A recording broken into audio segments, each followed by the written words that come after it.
నంద్యాల జిల్లా ఆళ్లగడ్డ రాజకీయం మరో టర్న్ తీసుకుంది. జిల్లా ఎస్పీపై భూమా అఖిలప్రియ ఆగ్రహం వ్యక్తం చేశారు. అహోబిలం సీఈఓ వల్ల శాంతి భద్రతల సమస్య వస్తోందని ముందే ఎస్పీకి చెప్పానని, ఎస్పీ దగ్గర పంచాయతీ కూడా జరిగిందని అయినా పట్టించుకోలేదని అన్నారామె.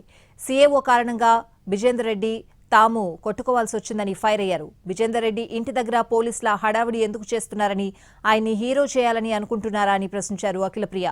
తాము తప్పు చేయలేదు, నిందలు వేస్తే ఊరుకోమన్నారు. ఆరోపణలపై తేల్చుకునేందుకు తామే విజేందర్ రెడ్డి ఇంటికి వెళ్తామన్నారు. పోలీసులు శాంతి భద్రతలు కాపాడాలి అనుకుంటే ఇద్దరితో మాట్లాడాలని అన్నారు.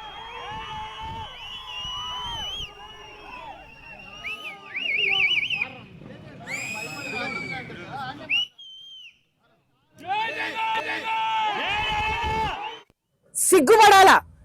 నరసింహస్వామి తలనీలాలు కొట్టేసిన దాంట్లో నువ్వు స్కామ్ లో నువ్వు ఉన్నావంటే నువ్వు సిగ్గుపడాలా?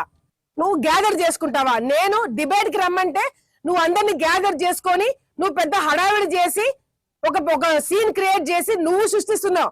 నిజంగా అంటే నువ్వు డిబేట్ కి రావాలని అనుకోయింటే 2 బండ్లలో వచ్చేవాడు. నువ్వు ఎందుకు రాలేదు? ఈ రోజు ఇది ఇక్కడితో ఆగదు. ఎవడైనా వాస్తవాలు లేకుండా మీరు నిరూపించలేని పరిస్థితుల్లో మీరు అడ్డదిడ్డంగా నోరుందని పారేసుకుంటే మాత్రము మేము చూస్తూ కూర్చోము. గత 5 సంవత్సరాల నుంచి చూస్తూ కూర్చున్నాము. ఈ రోజు అధికారంలోకి వచ్చిన తర్వాత కూడా మేము ఏ తప్పు చేయకుండా మేము నిందలు పడాలంటే పడాము. నేను డిపార్ట్మెంట్ వాళ్ళకు కూడా చాలా సీరియస్ గా చెప్తున్నాను. మీరు లా అండ్ ఆర్డర్ కంట్రోల్ చేయాలి అనుకున్నప్పుడు 2 పార్టీలను కూర్చోబెట్టి మాట్లాడండి. మేము ఏం చేసాం తప్ప వాళ్ళు ఆ ప్రతిపక్షంలో ఉన్నారు కదా, ఏం మాట్లాడినా ఒప్పుతుంది. అది ఇప్పుడు నేను అహోబిలంకి వచ్చినా, నువ్వు ఎందుకు రాలేదు? 2 గంటలు పట్టింది నీకు మొత్తం మొబిలైజ్ చేసుకోవడానికి. ఈ 2 గంటల్లో 2 బండ్లు వేసుకుని వచ్చిండొచ్చు. ఇప్పుడు నేను మీ ఇంటికే వస్తున్నా, ఎందుకంటే పోలీసులు నిన్ను అడ్డుకున్నారు. నువ్వు పెద్ద నేను పెద్ద హీరోని, నా పక్కన కూర్చున్న గాడిద వాడొక హీరో అని చెప్పి మీరు హీరోలు అవుతారు చూడు, అది నేను కానియను. నేనే మీ ఇంటికాడికి వస్తా. జగన్మోహన్ రెడ్డి గారు వీళ్ళంతా పెద్ద నాయకుల్లాగా ఫీల్ అయిపోతారేమో, నేను నిరూపిస్తా మీరేందో. నేను అసలు పోలీస్ డిపార్ట్మెంట్ అడుగుతున్నా, మీకు ఏం హక్కు ఉందని వాళ్ళు అడ్డుకుంటున్నారండి? 2 రోజుల నుంచి ఇది జరుగుతుంది.